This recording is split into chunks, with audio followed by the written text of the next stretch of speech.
नमस्कार, आदाब, सत श्री अकाल और अस्सलाम वालेकुम। मैं हूं मोहम्मद अहमद काज़मी, लेकर आया हूं आपका पसंदीदा कार्यक्रम आपके रूबरू। इस कार्यक्रम में हम आपको बहुत सी ख़बरों की गहराई तक ले जाने की कोशिश करते हैं ताकि आपको ये समझ आए कि देश किस तरफ जा रहा है। अभी बहुत सी ऐसी ख़बरें अलग अलग उन स्टेट्स से हैं जहां भारतीय जनता पार्टी की सरकार है कि वहां या तो ऐसे कानून लाए जा रहे हैं जिन कानूनों की ज़रूरत नहीं है, या कुछ मौजूदा कवानीन को एक तरह से मिसयूज़ किया जा रहा है और कुछ ख़ास लोगों पर ख़ास तौर पर उनका इस्तेमाल किया जा रहा है, डराया जा रहा है, धमकाया जा रहा है और बाकायदा जो कम्युनल पोलराइजेशन जिसे कहा जाता है उसके लिए मुसलसल सरकार का सिस्टम काम करने लगा है। अब से पहले तो सिर्फ पार्टी के लोग, पार्टी के लीडर्स ये काम करते थे, अब सरकार का सिस्टम काम करने लगा है, यानी प्रशासन उसको बढ़ावा दे रहा है। इस सब पर बात करने के लिए कई स्टेट्स की हम बात करेंगे, ख़ास तौर पे गुजरात, उत्तर प्रदेश और कुछ दूसरे राज्यों की। इसके लिए मेरे साथ आज ख़ास मेहमान हैं वदूद साजिद साहब, वरिष्ठ पत्रकार हैं और कानून की ख़बरों पर ख़ास नज़र रखते हैं। वदूद साजिद साहब, वेलकम है आपका मीडिया स्टार वर्ल्ड में। आप बताइए कि आखिर क्या कुछ है जो ख़ास तौर पे बीजेपी स्टेट्स में एक अलग किस्म का रवैया नज़र आ रहा है, और जैसा कि मैंने कहा कि ये अब सिर्फ पार्टी लीडर्स की हद तक नहीं है नफ़रत फैलाने का काम, बल्कि सिस्टम में पहुंच गया है। क्या कुछ है आपके पास बताने के लिए? देखिए काज़मी साहब, मैं समझता हूँ कि मैंने जो मुताला किया है, मुशाहिदा किया है, देखा है, ऑब्जर्वेशन है मेरी, कि मुझे ऐसा लगता है कि गुजरात में, जो गुजरात स्टेट है जहाँ के हमारे प्राइम मिनिस्टर 2-3 मरतबा चीफ मिनिस्टर रह चुके हैं, वहाँ कुछ कवानीन बने हुए हैं जिनका नाजायज़ इस्तेमाल हो रहा है, और उन्हीं की तर्ज पर बाकी जो स्टेट्स हैं, बीजेपी रूल्ड स्टेट्स, वहाँ भी उन्हीं की तर्ज पर काम शुरू हो गया है। मैं गुजरात से ही शुरू करूँगा, और उससे पहले मैं बताना ज़रूरी समझता हूँ कि दुनिया भर में इंफॉर्मेशन टेक्नोलॉजी तरह तरह की तरक्की ला रही है और कुछ इनकलाब आ रहे हैं, कुछ तब्दीली आ रही हैं, अच्छी तब्दीलियां भी आ रही हैं। तो उनमें से एक तब्दीली ये भी है कि गुजरात हाई कोर्ट के चीफ जस्टिस ने, जो मौजूदा चीफ जस्टिस हैं विक्रम नाथ, उन्होंने तजर्बे के तौर पर अपनी जो प्रोसीडिंग्स होती है, उनकी बेंच की प्रोसीडिंग्स, उसको यूट्यूब पर लाइव स्ट्रीम शुरू किया है उन्होंने। अच्छा।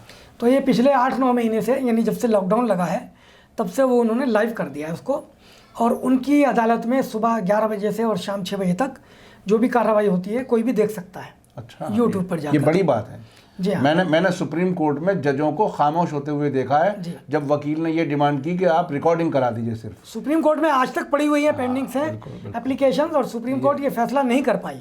लेकिन गुजरात हाई कोर्ट के चीफ जस्टिस विक्रम नाथ ने खुसूसी तौर पर ये फैसला किया और ये कहा कि नहीं, ये हक़ है अवाम का कि वो ये जाने कि किस तरह से हमारे केस को आर्ग्यू किया जा रहा है कोर्ट में।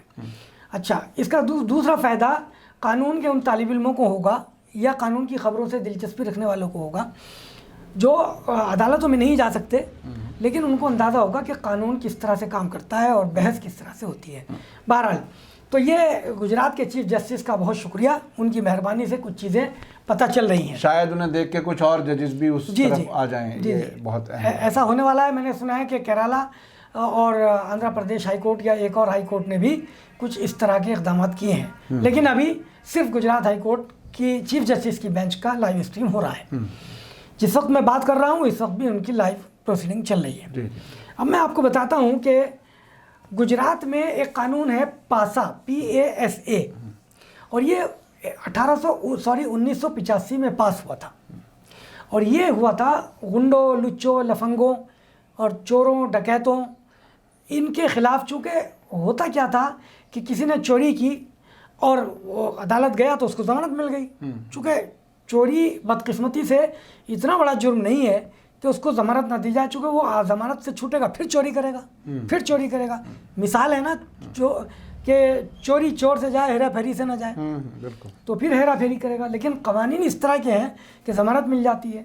तो वहाँ 1985 में कानून पास हुआ था कि इस तरह के लोगों पे ये पासा लगाया जाएगा। पासा इसको पूरा जरा इसका पूरा है prevention of anti social activities act 1985। यानी कि जो ऐसी सरगर्मियां हैं, ऐसी गतिविधियां हैं जो इलीगल हैं और एंटी सोशल हैं, यानी कि असामाजिक हैं, उन पर रोक लगाने का ये कानून है। लेकिन अब आप देखिए ये इस्तेमाल किस किस काम के लिए हो रहा है। मैं बहुत ज़्यादा पीछे नहीं जाऊंगा, बस मई 2020 से लॉकडाउन से और मई 2020 तक आपसे बात करूंगा कि क्या हुआ इस कानून का इस्तेमाल। 94 लोगों को गिरफ्तार किया गया काज़मी साहब कि उन्होंने मास्क नहीं लगा रखा था या लॉकडाउन की कोई और खिलाफ वर्जी उन्होंने की। ऐसे लोगों के ऊपर पासा लगा दिया गया गुजरात के अंदर। अब ऐसे सारे केसेस तो हाई कोर्ट नहीं जा सकते, क्योंकि एक प्रक्रिया होती है, पहले आदमी नीचे से जाता है, फिर ऊपर जाता है, फिर ऊपर जाता है।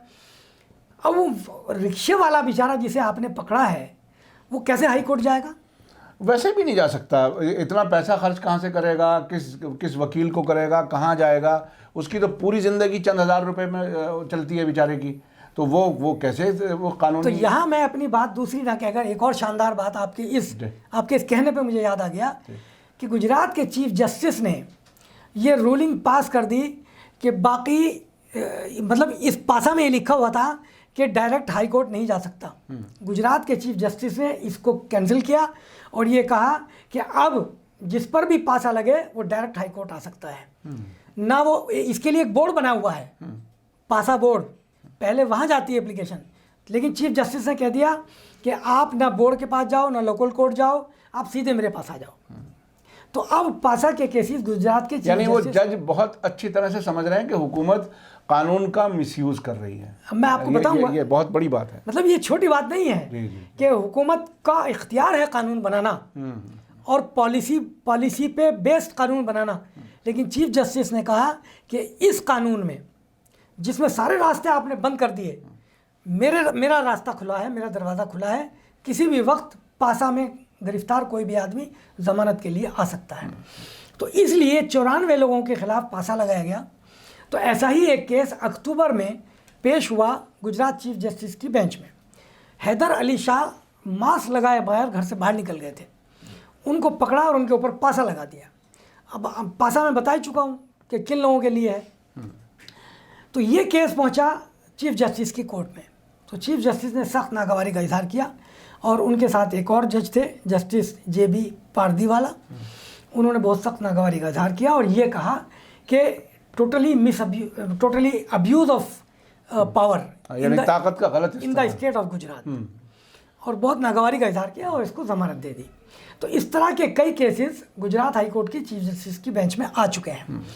और जो लेटेस्ट केस है, अच्छा, अभी तो कानून ने शायद अभी ये भी तय नहीं किया है कि मास्क लगाना, अगर तन्हा आदमी कहीं चला जा रहा है, उसके आसपास कोई नहीं है, उस वक्त मास्क लगाना ज़रूरी है या नहीं ज़रूरी है? लेकिन वो DDMA जो कहता है वो कहता है कि अगर आप घर से बाहर निकले हैं, सड़क पर अकेले भी चल रहे हैं, तो आपको मास्क लगाना है। डिजास्टर मैनेजमेंट जो एक्ट है, तो जाहिर है कि उसको फॉलो तो करना ही चाहिए। मास्क लगाए बगैर तो बाहर निकलना ही नहीं चाहिए।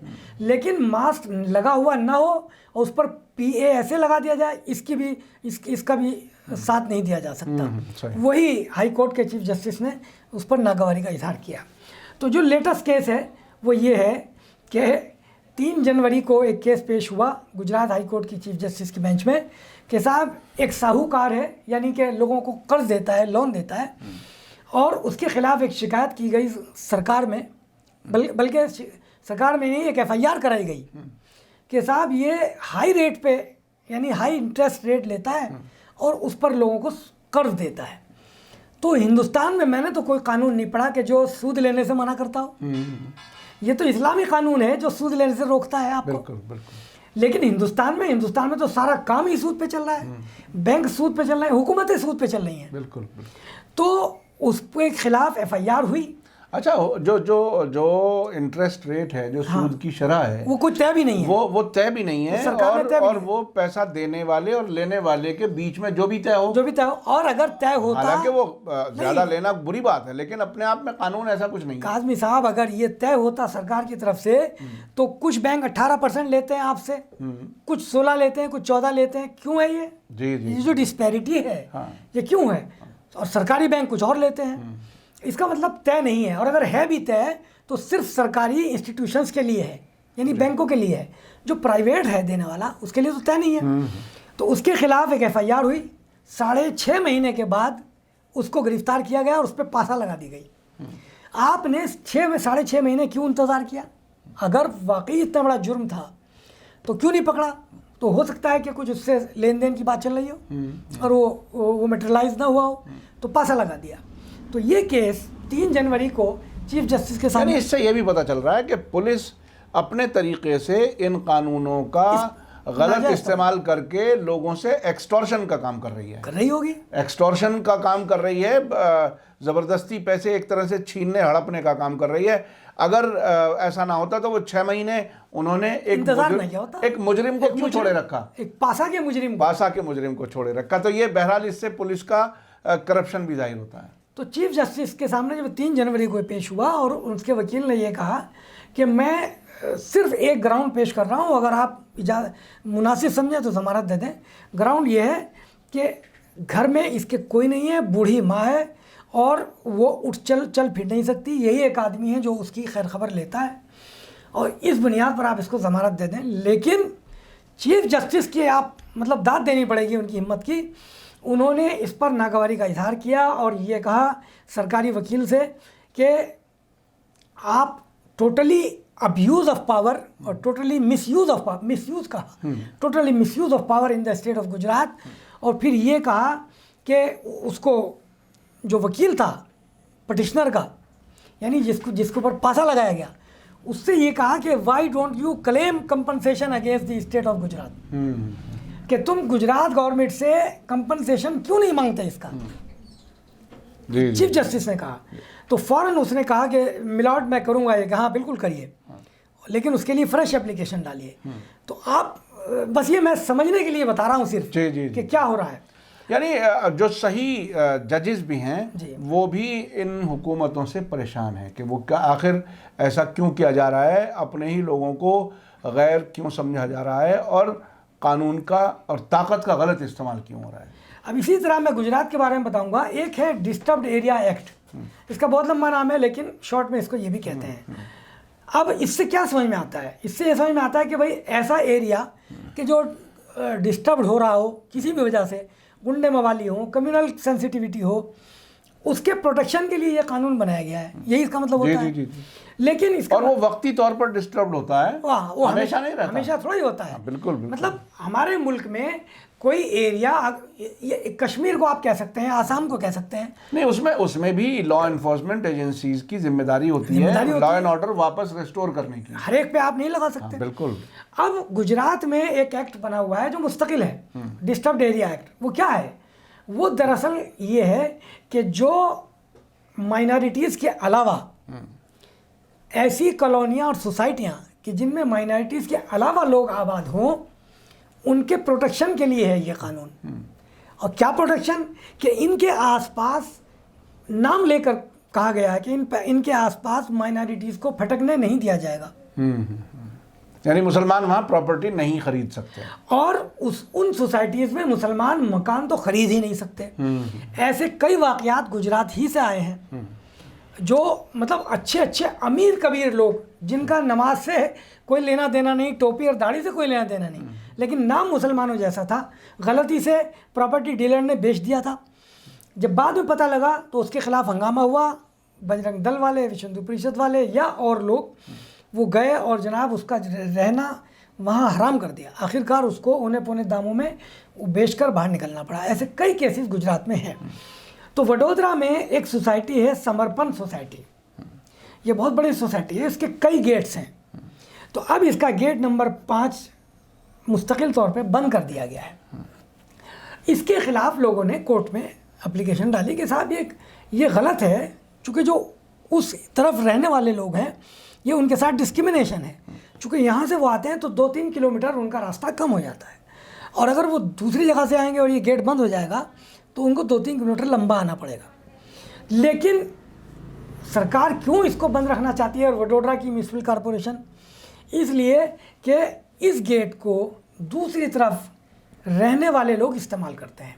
और ख़ुद ये म्यूनिसिपल कमिश्नर ने अपने रिटर्न जवाब में माना है कि गेट नंबर 5 इसलिए बंद किया गया है कि फिर बराबर में एक आबादी है जिसमें माइनॉरिटीज़ आबाद हैं, और वो इसको इस्तेमाल करते हैं, और जो वो इसको इस्तेमाल करेंगे, आना जाना रखेंगे, तो फिर वो यहाँ गालम गलौज करते हैं, लड़ाई झगड़ा करते हैं।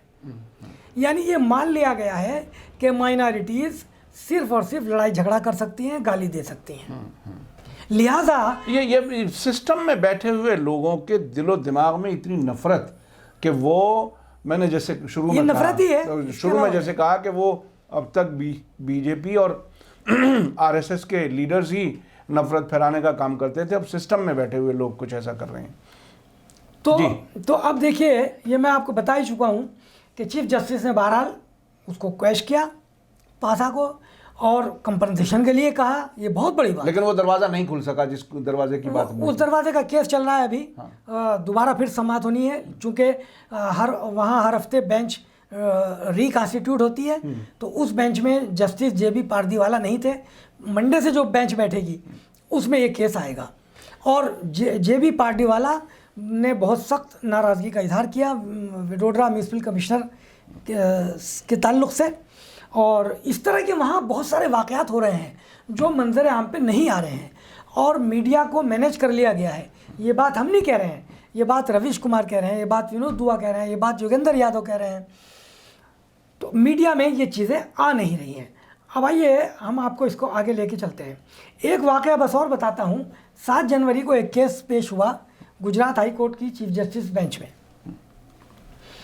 वहाँ क्या हो रहा है काज़मी साहब कि गुजरात में प्राइवेट लोग भी और सरकार भी बहुत सारे कामों के लिए, यानी कि 3rd और 4th ग्रेड के जो काम हैं उनके लिए आर्जी मुलाजमीन रखने लगी है, और उन्हें परमानेंट नहीं करती। तो ऐसा एक केस आया, 25 साल सर्विस करके चला गया वो शख्स, और उसको परमानेंट ही नहीं किया। तो ऐसा एक केस आया, तो उस पर बहुत नाराज़गी जाहिर है कोर्ट ने कि 25 साल एक आदमी अपनी सर्विस आपको दे के चला गया और आपने उसको परमानेंट ही नहीं किया।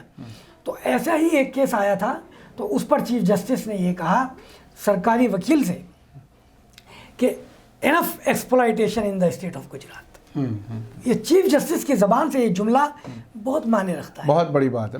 मैं बात आगे बढ़ाने से पहले मैं एक दो चीज़ें अपने दर्शकों को बता दूं कि अभी हाल ही में हमने अहमदाबाद के एक जर्नलिस्ट सहल कुरैशी से इंटरव्यू किया है, जो हमारा एपिसोड नंबर 1132 है, जिसमें उन्होंने अहमदाबाद में किस तरह से मुसलमानों को प्रॉपर्टी लेने से रोका जा रहा है, और उसमें यह भी बताया गया कि इस कानून से हिंदू भी परेशान हैं। वो मुस्लिम एरियाज़ में अपने मकान ना बेच पाते हैं, ना किराए पर दे पाते हैं। तो इससे ये भी जाहिर होता है कि ये हिंदुओं को भी कोई हितैषी नहीं है, हमदर्द नहीं है, ये सिर्फ और सिर्फ नफ़रत की बुनियाद पर सरकार चलाना चाहते हैं। अब मैं चलता हूँ उत्तर प्रदेश की तरफ। अभी हाल के दिनों में ही मेरठ ज़िले का ही एक गांव है लावड़, वहाँ की कुछ तस्वीरें सोशल मीडिया पर आईं।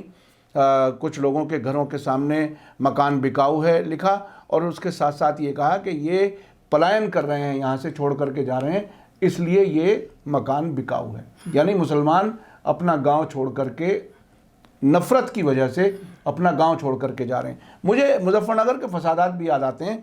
उस वक्त भी कुछ गांव के लोगों को सरकार ने कुछ पैसा दे करके एफिडेविट लिए थे कि आप इन गांवों में वापस मत आ जाना, और उस वक्त अखिलेश की हुकूमत थी, बीजेपी की हुकूमत नहीं थी। अब तो बहुत कुछ आगे हो रहा है। उत्तर प्रदेश का क्या हाल है? देखिए, मैं आपको फिर गुजरात का नाम लेके आगे चलूँगा कि मैंने जो तज्ज़िया किया है वो ये है कि पूरे मुल्क में जहाँ जहाँ बीजेपी की हुकूमतें हैं, ख़ासतौर पर यूपी और कर्नाटक और मध्य प्रदेश, इनमें गुजरात की तर्ज पर ही क़वानीन बनाए जा रहे हैं। यानी एक ख़ास फ़िरक़े को निशाना बनाकर उसको परेशान करने के लिए, और उसके ख़िलाफ़ अब अदालतों में लोग जाने लगे हैं।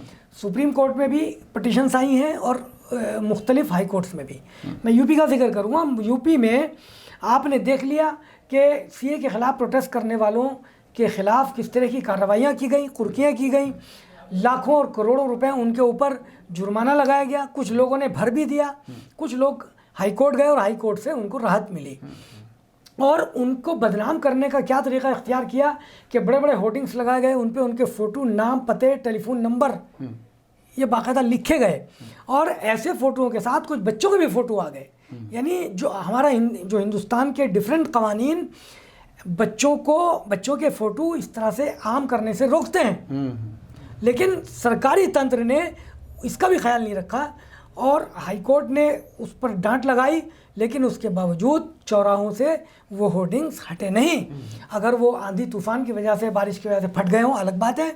सरकार ने ये समझ कर के कोर्ट ने आदेश दिया है, उनको हटाया नहीं है। यानी उनकी नज़र में अदालतों के हुक्म की कोई अहमियत नहीं है। तो एक तो ये, दूसरा मैं बहुत शॉर्ट में बताऊंगा चूँकि कई चीज़ें बतानी हैं आज। दूसरा, अभी एक लफ्ज़ जिहाद का एक कानून बनाया है यूपी गवर्नमेंट ने। देखिए, आप कानून बनाइए, लेकिन आपको जस्टिफिकेशन देना होगा कि क्या कॉन्स्टिट्यूशन में या कानून में या पार्लियामेंट के रिकॉर्ड में या अदालत के रिकॉर्ड में वो लफ्ज़ मौजूद है या नहीं, किसी भी तरह से, किसी भी हवाले से। मिसाल के तौर पर डिस्टर्ब्ड एरिया एक्ट है गुजरात का, तो है मुल्क में डिस्टर्ब्ड एरिया एक्ट वर्ड मौजूद है, अदालतों में इसका इस्तेमाल होता है, पार्लियामेंट में होता है, लेकिन लफ्ज़ जिहाद ना पार्लियामेंट में है ना अदालत में है। और जब आरटीआई डालकर और जब डिफरेंट एमपीज़ ने पार्लियामेंट में ये सवाल उठाया कि आप ये बताइए कि क्या लफ्ज़ जिहाद नामी कोई टर्मिनोलॉजी है, तो खुद minister of state for home कह रहे हैं और कानून के रविशंकर प्रसाद कह रहे हैं कि नहीं, इस तरह का कोई लफ्ज़ मौजूद नहीं है। भाई, जब ऐसी कोई टर्मिनोलॉजी मौजूद नहीं है जिसकी आप परमिशन दे सकते हो कि उसके नाम पे कानून आप बना लें, तो फिर यूपी में ये क्यों हो रहा है लफ्ज़ जिहाद? जब लफ्ज़ जिहाद जैसी कोई चीज़ मौजूद नहीं है, पुलिस इनकार करती है, लेकिन पुलिस गिरफ्तार भी करती है। अब आप देखिए, यूपी में इस कानून को बने हुए कितने दिन हुए? अभी 1 महीना भी शायद पूरा नहीं हुआ, और कानून नहीं है, ये ऑर्डिनेंस लाया गया है। यानी क्या क़यामत आ रही थी, असेंबली चल नहीं रही है, ऑर्डिनेंस आप ले आए। नहीं, ये हुकूमतें तो बहरहाल ऑर्डिनेंस लाने के लिए बदनाम है। CAA NRC, उसके बाद अभी किसानों के खिलाफ जो लाया गया वो भी ऑर्डिनेंस के जरिए। यानी अपनी पूरी मेजॉरिटी होने के बाद भी, ये यकीन होने के बाद कि हम कानून पास करा लेंगे, फिर भी ऑर्डिनेंस के असेंबली में आप इतनी सारी सीटें हैं यूपी में, ऐसे ही पार्लियामेंट में है। तो लफ्ज़ जिहाद ऑर्डिनेंस आपने पास किया, और जो यूपी की जो गवर्नर हैं आनंदीबेन पटेल, वो गुजरात की चीफ मिनिस्टर रह चुकी हैं। उन्होंने आओ देखा ना था और इसको पास कर दिया, इसको साइन कर दिए, और अब वो पॉलिटिकल इंटरव्यूज़ दे रही हैं गवर्नर होते हुए। कल के इंडियन एक्सप्रेस में उनका इंटरव्यू छपा है, उसमें उन्होंने लफ्ज़ जिहाद ऑर्डिनेंस का डिफेंस किया है और कहा है कि, यानी गवर्नर कह रही हैं कि यूपी में ऐसे हज़ारों केसेस हो गए थे। जब उनसे कहा गया कि क्या कोई ऐसा सर्वे हुआ है, सरकार ने या प्राइवेट एजेंसी ने किया है, तो इसका उनके पास कोई जवाब नहीं है। आप बगैर सर्वे किए इतना बड़ा, बगैर सबूत के इतना बड़ा इल्ज़ाम एक ख़ास कम्युनिटी पे लगा रहे हैं। अच्छा, मैं आपको एक बात और बताता हूँ काज़मी साहब, कि देखिए लफ्ज़ जिहाद को जो मैंने पढ़ा है पूरा, यहाँ बयान करने का मौका नहीं है, लेकिन इंतहाई ख़तरनाक किस्म का कानून है। पासा, UAPA, टाडा, इन सबसे ज़्यादा ख़तरनाक है।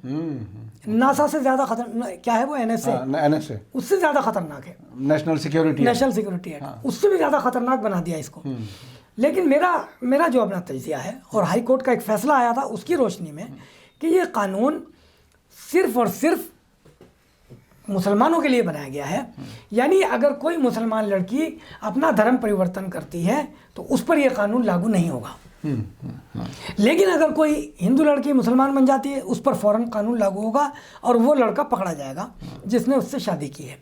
एक केस इलाहाबाद हाई कोर्ट की सिंगल जज के बेंच के सामने पेश हुआ, और उसमें यह था कि साहब, लड़की गैर मुस्लिम थी, हिंदू थी, और उसने इस्लाम धर्म कबूल करके और शादी कर ली अपने मुस्लिम आशिक से। तो हाई कोर्ट ने यह कहा कि शादी के लिए परिवर्तन किया गया धर्म एक्सेप्टेबल नहीं है, और उसको कलअदम कर दिया।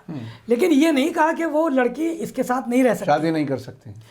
उसके धर्म को कह दिया कि धर्म, आपने शादी के लिए कानून बदला तो ये गलत है, धर्म बदला। हाँ। धर्म बदला तो ये गलत है। तो देखिए यूपी गवर्नमेंट फ़ौरन उसके खिलाफ चली गई डिवीज़न बेंच के सामने, अब उस पर स्टे लगा हुआ है। एक बात, यूपी में जो लव जिहाद बना है उसके तहत अभी तक 100 से ज़्यादा मुकदमे हो चुके हैं। और जो पहला मुकदमा हुआ था नदीम नाम के एक लड़के पर, उसकी गिरफ्तारी पर फिर इलाहाबाद हाई कोर्ट ने रोक लगाई और अभी वो कल ही एक्सटेंड हुई है और यूपी गवर्नमेंट को नोटिस जारी किए गए हैं। यूपी गवर्नमेंट ने जो जवाब दिया है वो बहुत ही वेग किस्म का है, हंसी आती है उस जवाब को पढ़कर और गुस्सा भी आता है। तो अभी हाई कोर्ट ने उसको और टाइम दिया है कि इसको आप ठीक करके लाइए। तो इलाहाबाद हाई कोर्ट में भी उस पर सुनवाई हो रही है और सुप्रीम कोर्ट में भी उस पर रिट पिटीशन आ गई है और नोटिस जारी हो गए हैं। सुप्रीम कोर्ट ने नोटिस जारी कर दिए हैं यूपी गवर्नमेंट को। अब मैं आपको बताता हूं कि यूपी में देखिए तब्दीली मजहब का कानून पूरे मुल्क में मौजूद है, सेंट्रली भी और स्टेट्स का भी, चूँकि ये स्टेट सब्जेक्ट है तो स्टेट्स में भी ये कानून मौजूद है। मध्य प्रदेश में पहले से मौजूद है लेकिन उन्होंने एक नया कानून बनाया और बहुत सख्त बनाया, यानी यूपी ने जो सख्त कानून बनाया था उसका डबल करके मध्य प्रदेश ने बनाया। मिसाल के तौर पर अगर यूपी में किसी जुर्म में 5 साल की सज़ा है और 50,000 जुर्माना है तो मध्य प्रदेश ने उसको जस्ट डबल करके 10 साल की सज़ा और 1 लाख का जुर्माना कर दिया। हाँ, ये बिल्कुल कोई सिर्फ और सिर्फ नफरत की बुनियाद पर, सिर्फ और सिर्फ नफरत की बुनियाद और पर किसी भी तरह से मुस्लिम या माइनॉरिटीज़ के जो नौजवान हैं जेलों में सड़े किसी भी बहाने से। जी हाँ, तो अब देखिए मैं आपको एक चीज़ और बता देता हूँ, चूँकि सुप्रीम कोर्ट का जिक्र आया है। सुप्रीम कोर्ट में पहले मैं वाक़या बताऊंगा कि अर्नब गोस्वामी गिरफ्तार हुए थे 4 नवंबर को और उसके 8 दिनों तक उन्हें ज़मानत नहीं मिली, हाई कोर्ट तक ने ज़मानत नहीं दी। 4 दिन हाई कोर्ट ने समाअत की, बम्बई हाई कोर्ट ने, कोई तो बात होगी जो ज़मानत नहीं दी। लेकिन सुप्रीम कोर्ट में रात को 8 बजे आए, अगले दिन 10:30 बजे पिटीशन पर समाअत हुई और 3 जजों की बेंच ने उसी दिन शाम को उन्हें छोड़ने का हुक्म दिया और उस पर डांट फटकार पिलाई और कि साहब ये एक पर्सनल लिबर्टी का मामला है, क्यों आपने पकड़ रखा है, जबकि वो एक खुदकुशी पर उकसाने का मामला था। 2 जानें जा चुकी थी। लेकिन जब सिद्दीक कप्पन का मामला पेश होता है, ये भी जर्नलिस्ट है, तो सुप्रीम कोर्ट कहता है गो टू हाई कोर्ट। उस पर आज तक वो बेचारा रिलीज नहीं हुआ जो मथुरा जा रहा था उस रास्ते में उसको यानी सिर्फ आपने अंदाजा लगाया कि ये गुनाह कर सकता है उनकी नज़र में, और अभी गुनाह किया भी नहीं था उसे। तो जब अर्नब का ये मामला हुआ तो साकेत गोखले एक बहुत ही मशहूर आरटीआई एक्टिविस्ट हैं, उन्होंने सुप्रीम कोर्ट में एक आरटीआई डाली और ये पूछा कि आप हमें सिर्फ ये जो लॉकडाउन के दौरान बस इन दिनों का ये बता दीजिए कि ज़मानत की कितनी एप्लीकेशन पेंडिंग है जो अभी सुनवाई पे आई नहीं है। तो अब उसका जवाब आ गया है। तो 18 दिसंबर 2020 तक 1071 यानी 1071 एप्लीकेशंस फॉर बेल पेंडिंग हैं। तो ये बहरहाल बार बार एक नतीजे पर हम पहुंचते हैं कि अदालतों में भी शायद ऐसा लगता है कि बहुत कम लोग ऐसे रह गए हैं कि जैसे जिस तरह से गुजरात के आपने हाई कोर्ट के चीफ जस्टिस का जिक्र किया कि उन्होंने यूट्यूब पर बाकायदा लाइव स्ट्रीमिंग शुरू करा दी है और कई मामलों में उन्होंने हुकूमत से नाराज़गी भी जाहिर की है। इससे पहले तो, आप ख़त्म करें, हाँ, 2 बातें और बताना चाहता हूँ ज़रा जल्दी से। कि एक तो कर्नाटक के वज़ीर आला पर जो है लैंड की बदउनवानी का मामला है, उन्होंने एफआईआर क्वैश कराने की एप्लीकेशन दी थी लेकिन कर्नाटक हाई कोर्ट ने उसको रिफ्यूज़ कर दिया और कहा कि एफआईआर जो है वो रिजेक्ट नहीं होगी और इन्वेस्टिगेशन होगी। ये क्यों किया उन्होंने? इसलिए कि कर्नाटक हाई कोर्ट के चीफ जस्टिस की बेंच पिछले दिनों ये कह चुकी है, जितने भी सरकारी वकील हैं कर्नाटक के, उनको ये ऑर्डर दे चुकी है कि सरकार अगर कोई क्रिमिनल केस वापस लेना चाहे पॉलिटिशियंस पर से तो आंख बंद करके और अपना दिमाग लगाए बगैर आप अदालत में बहस ना करें। और मजिस्ट्रेट से कहा है कि आप उनको ख़त्म ना करें उनके ऊपर से केसेस, बल्कि अगर ज़रूरी समझे तो री इन्वेस्टिगेशन कराएं। तो उसी के ज़िम्न में, उसी के सिलसिले में कर्नाटक के चीफ मिनिस्टर के ख़िलाफ़ जो एफआईआर हुई थी उसको क्वैश करने से कर्नाटक हाई कोर्ट ने मना कर दिया है। एक तो ये बहुत शानदार बात हुई है। लेकिन उधर यूपी में हमारे जो चीफ मिनिस्टर हैं योगी आदित्यनाथ, उन्होंने आते ही अपने खिलाफ 20,000 केसेस को वापस ले लिया था। ये उन्होंने अपने मुंह से कहा है असेंबली में कि मेरे खिलाफ 20,000 केसेस हैं और ये सब 144 की खिलाफ वर्जी करने के हैं, यानी कि 144 लगी हुई है, मगर आपने प्रोटेस्ट किया। और यहाँ जब आप प्रोटेस्ट करते हैं सीए के खिलाफ तो आपके खिलाफ जो है बहुत सारे केसेस लग जाते हैं। ये बहुत ही ख़ास बात है। ये बिल्कुल ऐसा है जैसे इंटरनेशनल अफेयर्स में मैं देखता हूँ, वो अभी पिछले दिनों ये बहस थी अमेरिका में कि क्या डोनाल्ड ट्रंप खुद को माफ़ कर सकते हैं बाद में अदालतों से बचने के लिए, लेकिन यहाँ बिल्कुल उल्टा है कि योगी आदित्यनाथ ने सरकार में आने के बाद अपने पिछले सारे गुनाह माफ़ करा लिए या कर दिए। ये बहुत ही अजनबी बात है। गुनहगार कोई भी हो, किसी भी पोस्ट पर हो, वो उसको उसकी सज़ा मिलनी चाहिए, अदालतों के ज़रिए उसके फैसले होने चाहिए। बहुत बहुत शुक्रिया वदूद साजिद साहब, आपने मीडिया स्टार वर्ल्ड के लिए वक्त दिया।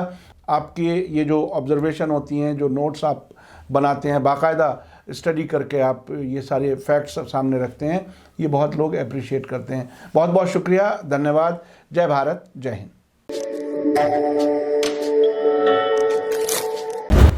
मीडिया स्टार वर्ल्ड के और वीडियो देखने के लिए हमारे चैनल को सब्सक्राइब करें और सीधे नोटिफिकेशन पाने के लिए बेल आइकन दबाएं। और अगर हमारी खबर सच्ची और अच्छी लगे तो अपने व्हाट्सएप, इंस्टाग्राम, फेसबुक और ट्विटर अकाउंट पर ज़रूर शेयर करें।